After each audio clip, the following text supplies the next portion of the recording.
Bagaimana kalau berdamai dengan kondisi adalah sebuah cara untuk memunculkan keajaiban di kehidupan kita? Kalau berdamai malah membuat Anda semakin stres, pertimbangkan untuk melengkapi strategi Anda berdamai dengan tip yang ada di episode kali ini agar kehidupan kita penuh dengan keajaiban dan keberlimpahan. Become a vision holder, not just a problem solver with berkembangbersama.com. Wake up, step into the world outside. The future never looks so bright. Can't you hear it calling us? Let go. Assalamualaikum warahmatullahi wabarakatuh. Salam sejahtera buat kita semua. Perkenalkan, nama saya Rahmat Barus.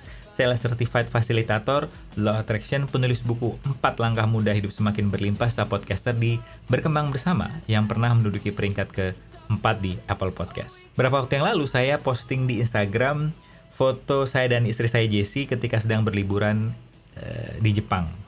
Caption yang saya gunakan adalah membahas mengenai keajaiban, di mana sebenarnya keajaiban itu sudah ada di sekeliling kita, namun cara pandang kita yang menghalangi keajaiban itu untuk bermunculan di kehidupan.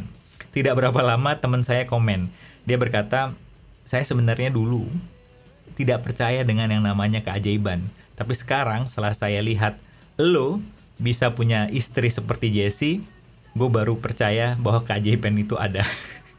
Sialan ya. Mungkin ada yang sudah berdamai dengan kondisi seperti sekarang dan begitu banyak keajaiban yang muncul. Namun ada juga yang sudah berusaha untuk berdamai dengan kehidupan, namun keajaiban tidak muncul, malah stres yang datang. Tidak ada benar dan salah di sini.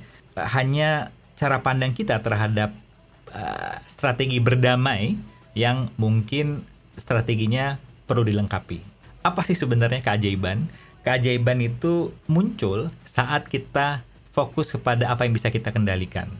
Artinya, keajaiban tidak muncul saat kita fokus kepada hal-hal yang tidak bisa kita kendalikan. Contohnya adalah saat saya menunggu biji kopi yang saya pesan di Tokopedia dari toko favorit saya, yaitu Tanah Merah. Karena ingin ngopi siang ini, saya kemudian fokus kepada apa yang saya bisa kendalikan, yaitu afirmasi saya.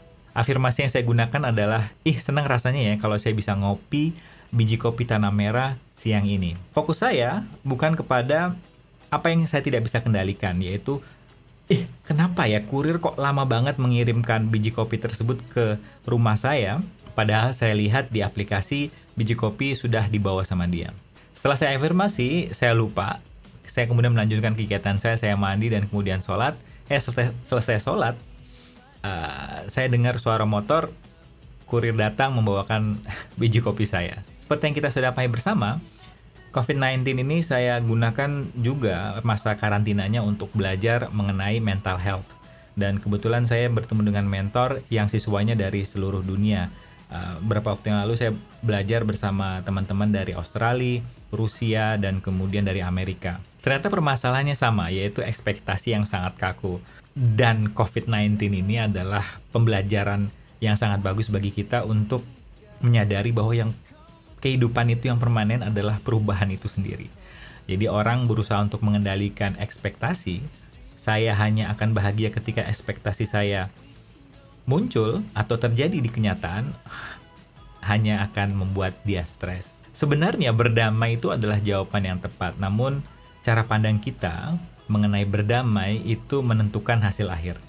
Ada yang mengatakan bahwa berdamai itu artinya menyerah. Kalau kita menggunakan cara di sini tidak ada salah yang benar ya. Hanya mana yang buat kita berkembang, mana yang buat kita semakin terpuruk. Jadi ketika orang mengartikan bahwa berdamai adalah menyerah, apa yang akan kita dapatkan? Benar sekali, hal-hal yang biasanya dialami oleh orang-orang yang menyerah, yaitu level stres yang semakin naik. Tapi saat kita mengartikan bahwa berdamai itu hanya fokus kepada apa yang bisa kita kendalikan dan tidak mengendalikan apa yang tidak bisa kita kendalikan, keajaiban akan muncul.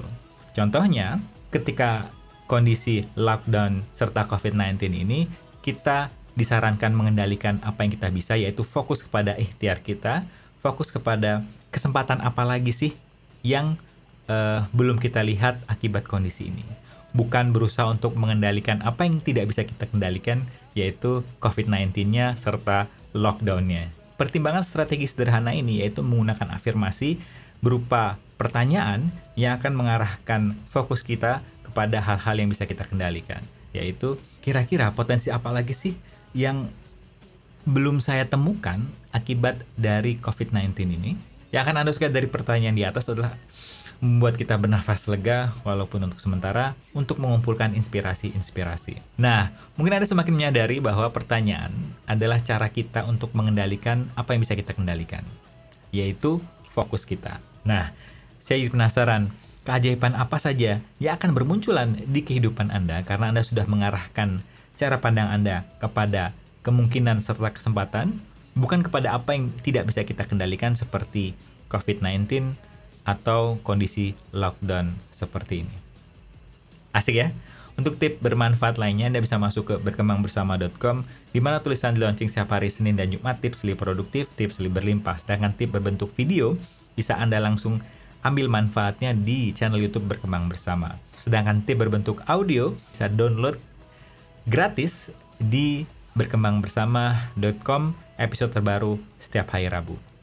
So stay tune for next episode, dan ingat, don't trust me, always trust yourself. Bye.